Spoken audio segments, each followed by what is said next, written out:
Well, today's the day. It is about 30 degrees out here in Middle Tennessee, a little flurry of snow going on, but it's time to take the sawmill and put it in the side shed. So let me get this all put together.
Well, friends, here is the inside of the sawmill side shed.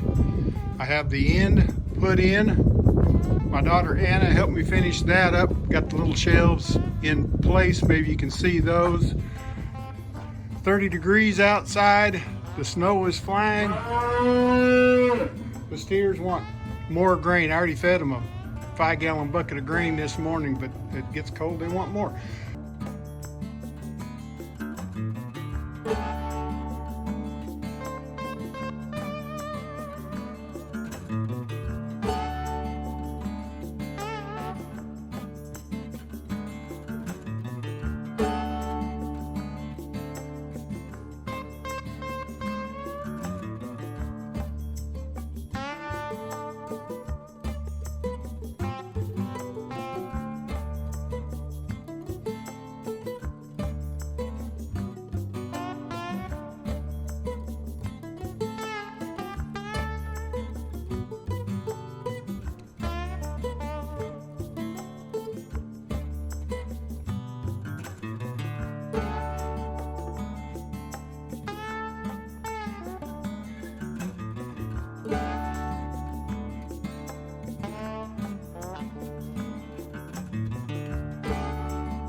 I think we'll save setup for another day. I did take the air compressor, compressed air, blew all of the wet mess. It was a heavy downpour yesterday, so everything is wet and cold, and I didn't want all of that freezing to the frame or to the inside of the carriage or the chassis. Let me get this tractor out of the way.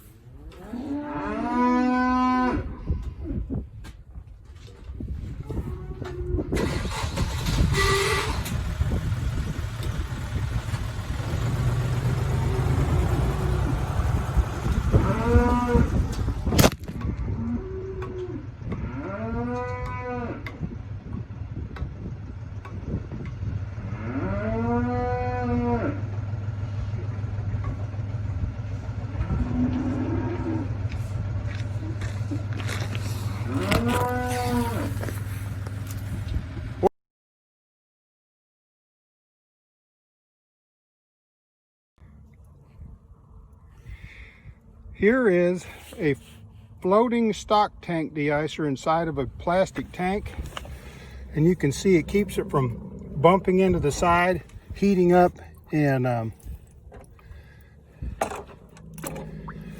melting a hole in the side of the plastic tank. I don't have one for this.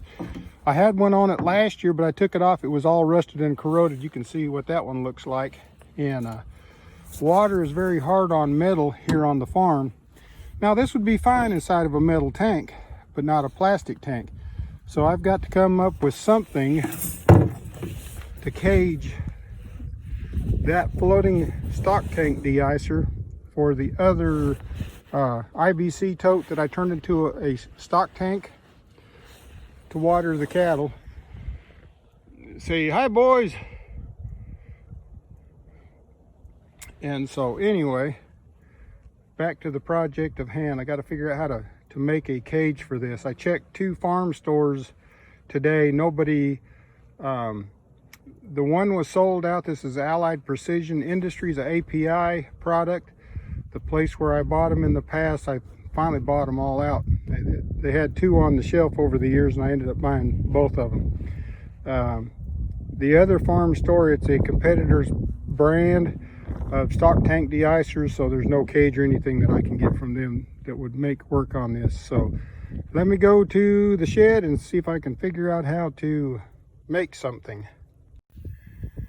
It is windy out here, but here's what I come up with. These 2 brackets are the yard sale real estate campaign sign wires. I just crisscrossed them, took some hose clamps and fasten them there. That'll keep it off the side, but I think I'll take and bend the legs about halfway over and back under, and that will keep, if the stock tank runs low or is empty for some reason, this element doesn't sit right on the bottom and burn a hole in it either. So let me bend these over and see what we come up with. Well, what do you think about that? Just bend them halfway over, so this thing will sit right down on the bottom if it needs to. Floating, it won't touch the sides. So let's take it out to the stock tank and let's see if it even floats. I don't know if that's too much weight. These cages that I have bought for these in the past, I think they're like $12 each. So if I come up with this and it works, I got a whole box of these wires. I won't ever have to buy another one. If you all have not seen the video on the IBC tank, that's where I made this a water tank. And you can see where I just cut it down, slid the plastic sleeve from the top down the bottom, and there you have it. And then put a float valve in there. And I actually ran electrical wire for the 110 down this fence. It was temporary, mind you. Really, it's a lot of load on that circuit, but let's try my new contraption. How about that? It floats. Good work, man.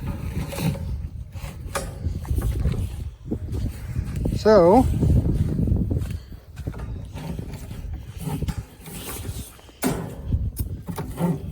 you got to give it enough cord so it can, when the water goes down, it can go down with it, but then also reach this. I think I'll run it this way. Now, what I had done last year, because we've got that other stock tank on the same, the other stock tank, no, it's not. That other stock tank is not on the same circuit. On this circuit is the chicken house, the watering system there. And with this is 1,000-watt floating de-icer. And then when we plug in the other stuff, it kicks the circuit breaker. It's one of the GFCI ground fault interrupters. But so what I do is turn this off at night.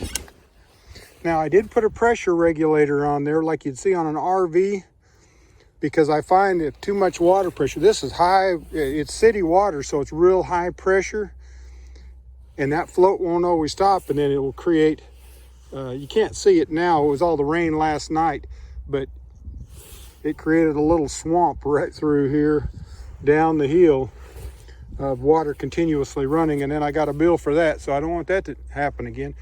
So I'm going to take and unhook this water for today and be back in the morning to hook it back up, fill the tank back up.